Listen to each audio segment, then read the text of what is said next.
जनता तो यही कह रही है कि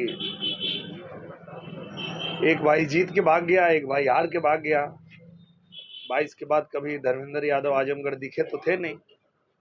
हम लोग 19 में हारे थे तो भी यहीं आजमगढ़ रह के काम कर रहे थे, और 22 में जब जीते तो उसके बाद भी यहाँ रह के काम किए।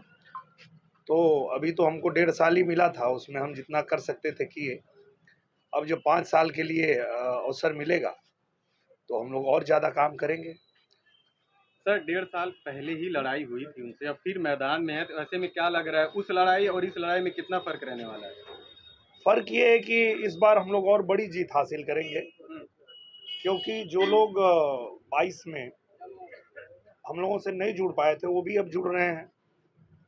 और सब लोग ये बात कर रहे हैं कि जब नरेंद्र मोदी ही प्रधानमंत्री बनने जा रहे हैं तो आजमगढ़ 1.5 साल सरकार के साथ रहा और इतना सारा काम हुआ आजमगढ़ में, तो अब जो है नरेंद्र मोदी जी के साथ ही, भारतीय जनता पार्टी के साथ ही आजमगढ़ खड़ा होगा।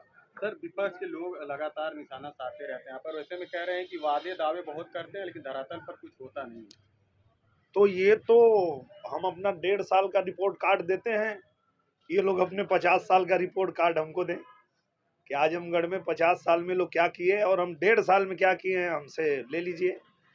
और ये कोई छुपा थोड़े है। अगर रासेपुर तितरा का मार्ग बना है तो बना है, रौना पार बिलरियागंज मार्ग बना है तो बना है, एयरपोर्ट का उद्घाटन हो गया तो वहाँ से जहाज शुरू हो गई, विश्वविद्यालय बन के खड़ा हो गया है, संगीत महाविद्यालय बन गया है। वो सारा काम जो हम कहते हैं कि हम लोग कराए हैं वो धरातल पे आया है तब तो कह रहे हैं। और अगर पहले भी इनको मौका मिला था 19 में तो ये क्या करके गए हैं 4.5 साल में, उसका रिपोर्ट दे दें। या 22 में जब धर्मेंद्र यादव हारे तो हारने के बाद कई दिन आजमगढ़ आए हैं, वही आप उनसे पूछ लीजिए। सर भैया भाभी का इंतजार था, ऐसे में छोटे भाई आ गए हैं, तो क्या लगता है अखिलेश जी क्यों आजमगढ़ को फिर से नहीं चुने? क्योंकि अखिलेश यादव जी को ये बात बहुत अच्छे से पता है कि अगर बसपा का गठबंधन 19 में नहीं होता तो अखिलेश यादव जी 19 में ही हार गए होते। तो उनको ये साफ पता है कि अब आजमगढ़ आएंगे तो हार जाएंगे, तो इसलिए वो नहीं आए। सर ऐसा अनुमान लगाया जा रहा है गुड्डू जमाली की भी अहम भूमिका रही, ऐसे में अब वो भी सफाई हो गए हैं, तो क्या लगता है ये सफर मुश्किल होगा आपके लिए?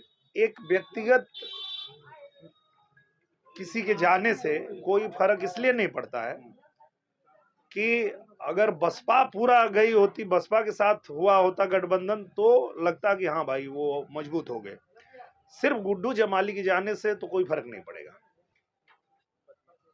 पर हमारे डम्पी आने वाले हैं तो उससे आपको कितना असर पड़ेगा? मुझे लगता है कि हर पार्टी अपना प्रत्याशी उतारती है और सब लोग जीतने के लिए लड़ते हैं, और हम लोग भी जीतने के लिए ही लड़ रहे हैं। और इसलिए लड़ रहे हैं कि हम जो है जीत करके और प्रधानमंत्री जी के साथ आजमगढ़ को लेके चलें। और जो पूरा देश इतना तेजी से विकास कर रहा है तो हमारा आजमगढ़ भी उसी तेजी से आगे बढ़े। आज देखिए प्रधानमंत्री जी के वजह से ही हमारा जो आजमगढ़ का रेलवे स्टेशन है वो एकदम उसका सुंदरीकरण हो रहा है, बढ़िया बन रहा है। एयरपोर्ट जो है वो प्रधानमंत्री जी जब आए थे आजमगढ़ तो उन्होंने मेरा हाथ पकड़ा और कहा कि ये तो अंतर्राष्ट्रीय हवाई अड्डा पास हुआ था ना। तो हमने कहा जी। तो उन्होंने कहा कि इसको बनवाओ जल्दी, और यहाँ से जो बड़ी बड़ी उड़ानें हैं वो देश के हर हिस्से में होने लगे, तो वो भी करने के लिए हम लोग मैदान में हैं। तो हम लोगों को सरकार के साथ रह के काम करना है, और ये बात आजमगढ़ की जनता भी अच्छे से जान गई है कि अगर हमें आजमगढ़ को चमकाना है तो सरकार के साथ ही रहना है। और इसमें कोई इफ बट नहीं है कि 400 सीट जीतकर नरेंद्र मोदी जी तीसरी बार प्रधानमंत्री बनने जा रहे हैं।